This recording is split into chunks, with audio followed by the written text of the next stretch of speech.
எடுத்ததும் மகன் தான் நினைக்கிறான் என எண்ணி மகிழ்கிறாள் முதியோர் இல்லத்தில் இருக்கும் தாய். உலகில் உன் வளர்ச்சியை கண்டு பொறாமைப்படாத ஒரே ஜீவன் அம்மா. ஒரு தாய்க்காக எதையும் இழக்கலாம், ஆனால் எதற்காக உன் தாயை இழக்கக்கூடாது.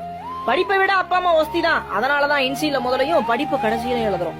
அலோ சொன்னதும் என்னடா உடம்பு சரியில்லையா என்று கேட்கும் அம்மாவிடம் தோற்று போகின்றனர் உலகில் உள்ள அனைத்து மருத்துவர்களும். தாய் தந்தையரின் அருமை நீ வளரும் போது தெரியாது, உன் பிள்ளையை நீ வளர்க்கும் போதுதான் தெரியும். புரண்டு படுத்தால் நாம் இறந்து விடுவோமோ என்று கருவில் இருந்த நமக்காக தூக்கத்தை கூட துளைத்துவிட்டு இரவில் விழித்திருந்த சூரியன் அம்மா. வார்த்தையில் இல்லாமல் பேசினேன், கண்கள் இல்லாமல் ரசித்தேன், காற்றே இல்லாமல் சுவாசித்தேன், கவலையில் இல்லாமல் வாழ்ந்தேன் என் தாயின் கருவுரையில் மட்டும்.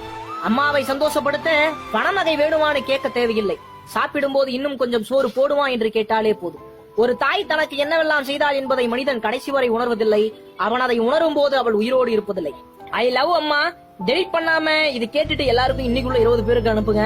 உங்க அம்மா 100 வருஷம் நல்லா இருப்பாங்க அப்படின்னு சொல்லிட்டு எனக்கு வாட்ஸ்அப்ல வந்தது, அதனால பிடிச்சதுனால பேசினேன். இது உண்மையான அன்பு. அம்மா பாசம் இருந்தா யோசிக்காம அனுப்புங்க. ஐ லவ் யூ அம்மா. மீண்டும் ஒரு நல்ல திருத்தத்தில் உங்களுடன் சந்திக்கும் வரை உங்களிடம்